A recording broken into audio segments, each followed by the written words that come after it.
Poucos o procuravam para admitir suas necessidades interiores de mudança de rota e autoconhecimento. Perdido em seus pensamentos e considerações, assustou-se quando uma enfermeira entrou afobadamente, sem bater antes a porta como era de praxe. Assustou-se, devia ser muito grave. Doutor Otávio, temos um caso grave. Deu entrada na emergência uma jovem que tentou suicídio com uma alta dose de remédio. Ela está sendo atendida? Perguntou, já adiantando a arrumação da mesa. Sim, ela está fazendo uma lavagem estomacal com o Dr. Almir. Ele pede que o senhor vá rápido. Obrigada, Marina. Irei agora. Marina saiu apressadamente sem despedir. Otávio fechou os livros e desligou o computador. Trancou as fichas na gaveta antes. Pensava entre raivoso e preocupado. Por que as pessoas atentam tanto contra a própria vida? Estou cansado de tantos desvarios. Pessoas que pensam que a morte é o fim, alívio para todas as dores. Dificilmente chegam aqui pessoas suicidas das classes mais oprimidas com esse tipo de tentativa de suicídio. Também, onde ter remédios em casa diante da miséria? Geralmente tentam com venenos baratos e quase sempre consegue. O Carlos me falou que na Polícia Civil os óbitos se dão, na maioria das vezes, por suicídio, por enforcamento, suicídios por enforcamento, e a grande maioria do sexo masculino. O que se esconde por trás dessas estatísticas? Precisava intensificar as pesquisas. Na maioria das vezes parecia não ter um sentido lógico, mas como julgar se as dores são tão profundas e causam vergonha em quem não tem meios de suportá-las? Chegou rapidamente à emergência, perdido nos pensamentos. Entrou quando o Dr. Almir terminava o procedimento. E aí, irmão, o que temos? Uma doidivanas e digo, com muita sorte. Além de tomar muitos comprimidos de tarja preta, pelos sintomas de caráter que já conhecemos, há uso de droga injetável. Veja. Otávio observou o braço da jovem e detectou 3 picadas de agulha. A mais recente rompera a veia e formara um grande hematoma. Certamente injeção de droga. O procedimento havia acabado e Dr. Almir dirigiu-se à equipe presente para que a encaminhasse para a CTI e a colocasse ligada aos aparelhos. Passou o protocolo para a enfermeira-chefe e acrescentou: deixe alguém para monitorá-la. E qualquer alteração não sistêmica, entre em contato imediatamente. Não sabemos a quantidade de droga injetada. Mande o sangue colhido para o laboratório e peça urgência, por favor.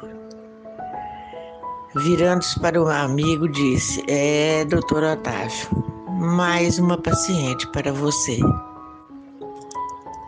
que ele respondeu, e que parece não ser fácil. Brenda é o nome da paciente. Quase 18 anos, filha de família rica e rebelde.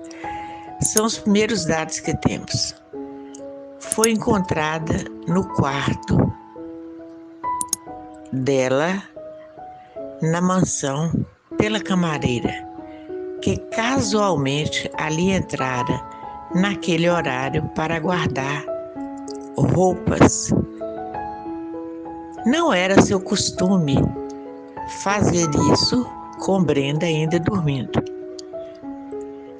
Mas essa garota realmente tem muita sorte. Mais um pouco e ela teria ido a óbito antes de ser socorrida. Segundo o relato, estava vestida com a roupa do dia anterior e havia algumas manchas de sangue no lençol. Bem, tenho outros pacientes me esperando. Aqui está o prontuário. Ao chegar à porta, virou-se para o colega. Os pais da princesinha estão lhe esperando no saguão de emergência. Otávio ficou parado por alguns instantes como se olhasse o nada. Péricles apareceu em suas lembranças. Ele sempre fora assim, curioso e apressado. Dividir o mesmo apartamento durante a residência e vivia sempre correndo. Era hospital, escola, consultório ou em casa estudando suas teorias meio loucas. Otávio optara por não ter consultório. Havia uma ala no hospital de atendimentos. Ali ele atendia pelo SUS, 2 convênios e alguns poucos pacientes particulares. Para ele estava ótimo. Ainda coordenava 3 residentes de psiquiatria. Pensava que do seu ponto de partida ao ponto em que estava, sentia-se feliz por não sacrificar seu estudo em uma pós-graduação que estava fazendo. Analisou-se enquanto profissional e decidiu-se como ser humano cujo prazer era, desde sempre, ensinar as pessoas como se curar. Pelo menos, se a cura não fosse alcançada, porque o mérito não é do médico, mas da vontade do próprio paciente, pelo menos diminuiria as dores da alma, que são certamente maiores e difíceis que as dores físicas. Sem mesmo perceber, chegara a saguão.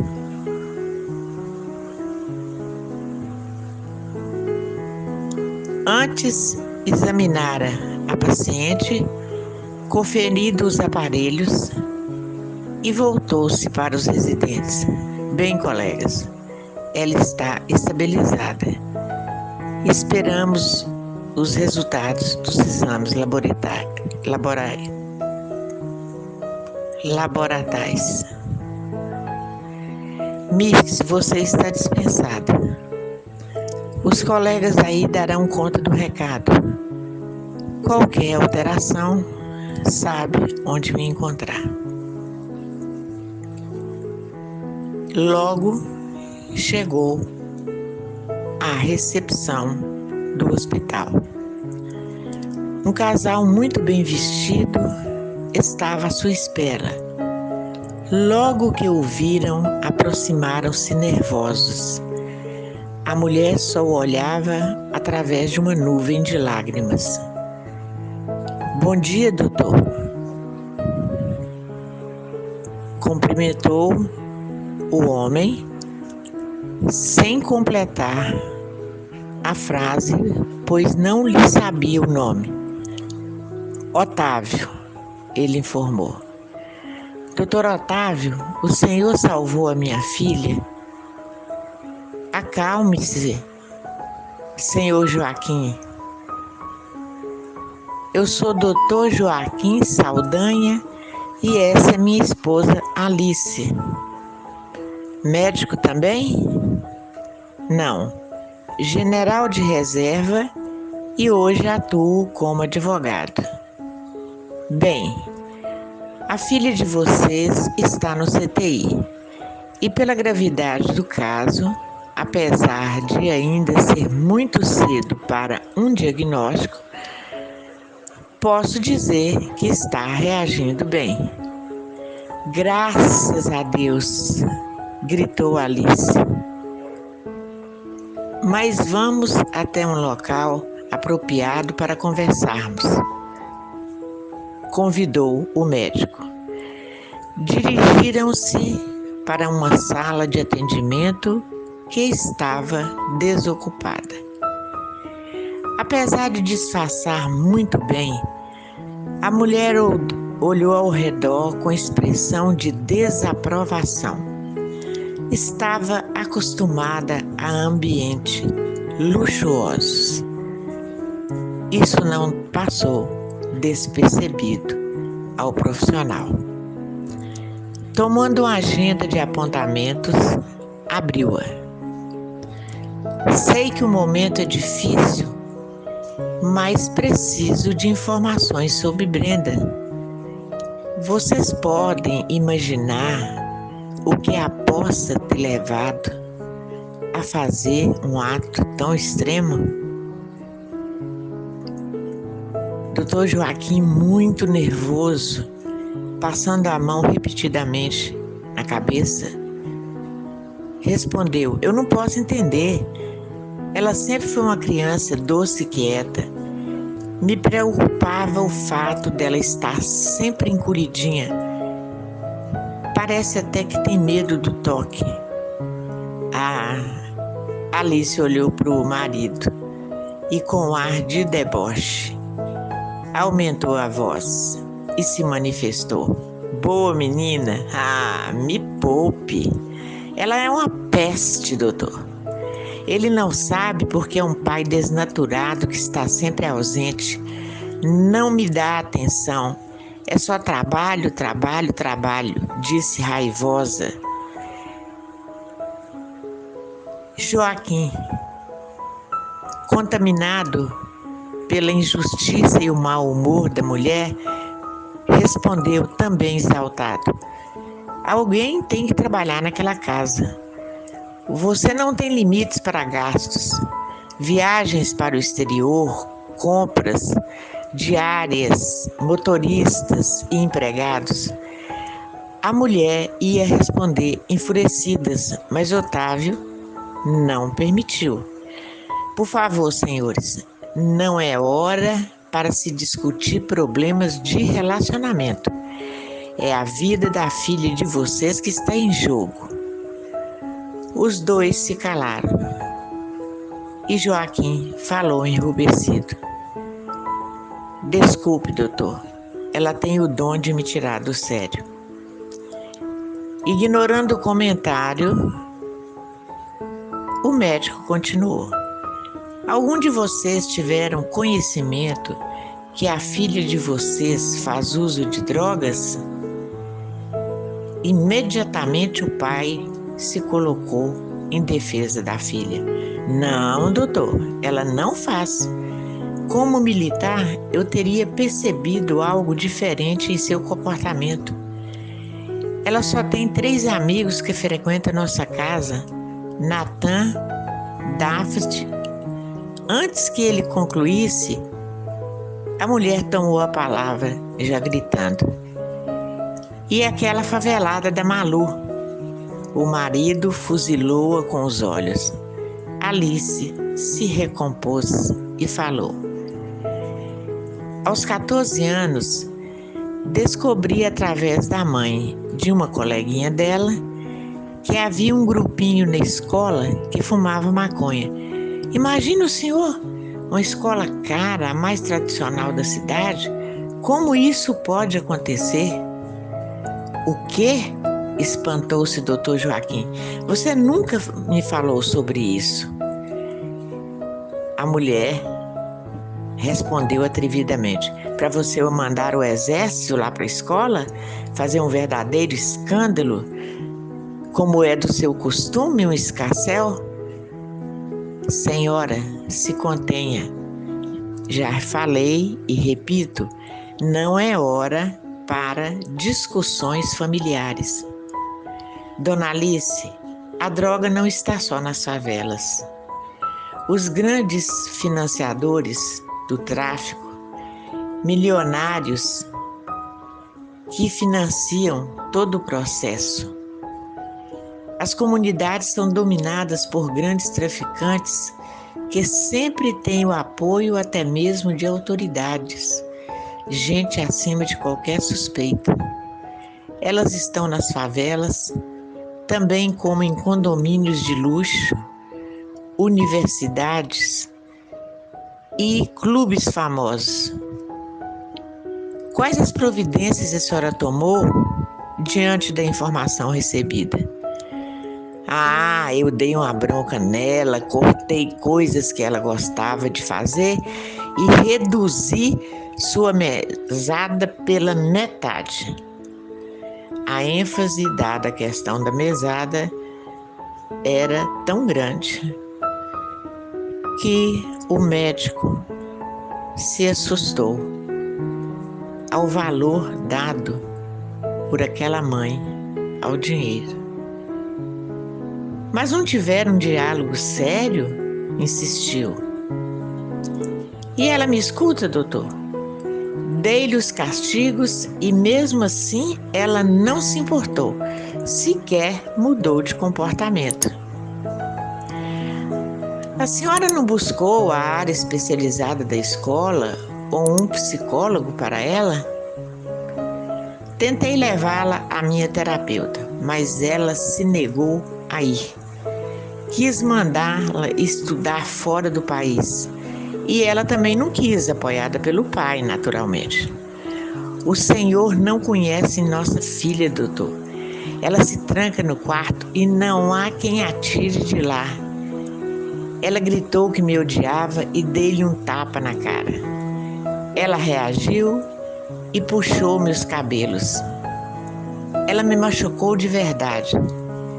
Ela só sai do quarto quando o pai está em casa ou quando ele vai procurá-la e ela abre a porta do quarto, ressaltando, só para ele. Meu Deus, isso é um pesadelo, essa não é a minha família, agitava-se Dr. Joaquim.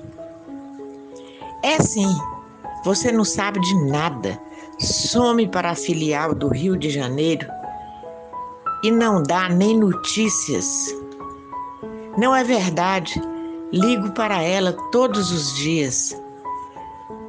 Procurei até um bispo amigo nosso para ir lá, ter com ela uma conversa em nossa casa. Foi horrível, ela o xingou, disse que detestava a igreja, que todos eram hipócritas, quase morri, doutor. Ele santamente a perdoou e pediu que procurasse um terapeuta para ela. Mas não deu tempo. Isso foi apenas há 3 dias atrás e começou a chorar. Insisto na pergunta, senhora Alice.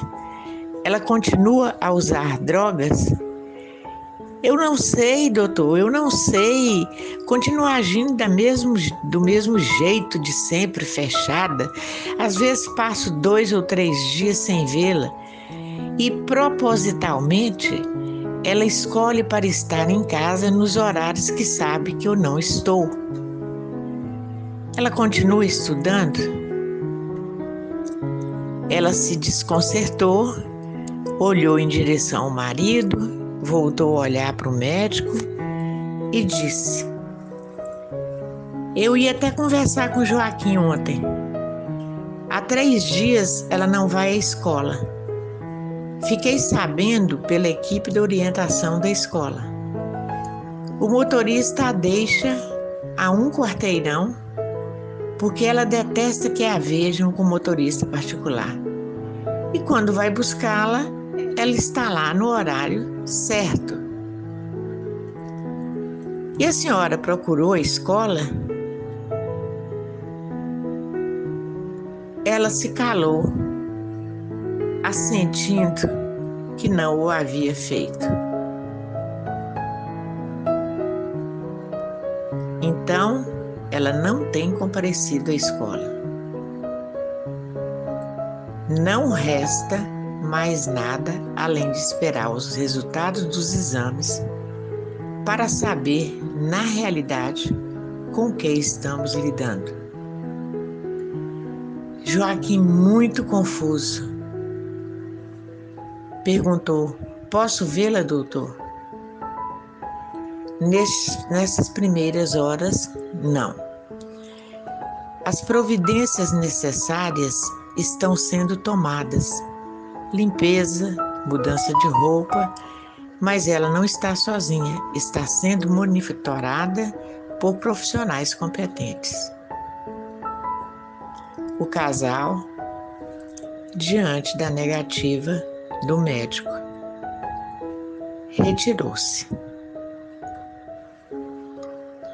Nicolas conferiu sua agenda e constatou um agendamento para as 10 horas. Nada mais constava além da idade da paciente e o nome, naturalmente. 80 anos, nome Ágata Menezes Pereira e um número de celular. Preparou-se para a visita rotineira a 3 pacientes aos seus cuidados. Na psiquiatria, os leitos costumavam ser pouco usados. Os pacientes reagiam bem com remédios e terapia. Só se internava aqueles pacientes que em surto colocavam em risco a própria vida e a dos que o cercavam. A demanda por leitos não crescera e a direção já pretendia oferecer mais leitos para outros tipos de necessidade. De modo geral, alguns surtos psicóticos extemporâneos ainda eram atendidos,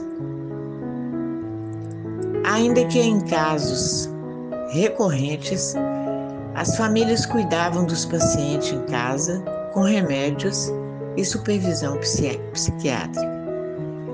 Viviam em sua maioria com condições de viver em sociedades. Pacientes psiquiátricos são sempre um desafio que levam os profissionais da área a estudo constante. Entendia que havia algo superior a organizar o universo, não só como um todo, mas o universo individual da persona, da self. Sempre participava de seminários, não importando que alguns unissem a ciência à religião de forma responsável. Instigava-lhe especialmente a dualidade platônica e encontrou nos pensamentos de Jung, Kant e Descartes que não havia motivo pelo qual a fé se indispusesse com a razão. Lia filósofos antigos e contemporâneos e cada vez mais sabia que a união entre a fé e a ciência teria como resultado positivo uma compreensão maior do ser humano e de todo o seu processo, além de promover mais chances de cura. Um toque leve na porta. Entre. Uma das recepcionistas, assustada, falou com nervosismo: Doutor, você pode ajudar o doutor Mário? Ele aqui, nesse horário? Sim, não sei bem porquê, mas foi mandado na hora certa por Deus. Um homem forte e de alta estatura está destruindo a recepção e creio que o doutor Mário não consiga contê-lo sozinho. Está na hora da troca de plantão dos seguranças. Está uma confusão só. Saíram apressadamente. O quadro que encontraram era dantesco. O homem era bem forte e estava no estado de bestialidade total. Se não por uso de drogas, por um surto psicótico violento. Dr. Mário tentava segurá-lo, mas ele o atirava longe. 2 seguranças que chegavam para assumir o plantão e Péricles, que também já estava no local, tentaram segurar o homem, mas foram atirados longe, como se tratasse de crianças muito leves e não de homens fortemente preparados. Ele quebrava tudo que encontrava pela frente. As cadeiras foram destruídas, vidro quebrado se espalhava pelo chão e até a porta de entrada foi estilhaçada. Dr. Mário estava de pé e parecia concentrado. O homem sangrava em vários pontos. Ele se aproximou do homem, o segurou pelos braços e olhou profundamente dentro dos olhos. Estupefatos, viram o homem parar. Dr. Mário disse, sem tirar os olhos do paciente: Rápido, Dora, prepare uma injeção. Enquanto a ordem estava sendo cumprida, o homem fora sentado em uma cadeira por Mário e quieto, como se hipnotizado. Facilmente Péricles aplicou-lhe um sedativo e já a maca estava ali para levar o homem para o setor apropriado. Mário seguiu agilmente a maca e pediu: Dora, avise o colega de plantão que há um ferido. E desapareceram pelo corredor, antes mesmo que Péricles ao menos pudesse cumprimentar Mário. Admirava-o muito. Dr. Ramiro, favor comparecer ao consultório, comunicou-lhe a telefonista. Naquela hora, ele lembrou que tinha uma paciente para aquele horário, a senhora de 80 anos. Ele saiu rapidamente porque primava pela pontualidade. Assim chegou rápido e a secretária da ala dos consultórios foi na direção dele e lhe entregou a ficha da paciente. Sabendo da forma de trabalhar do doutor, a paciente já estava no consultório.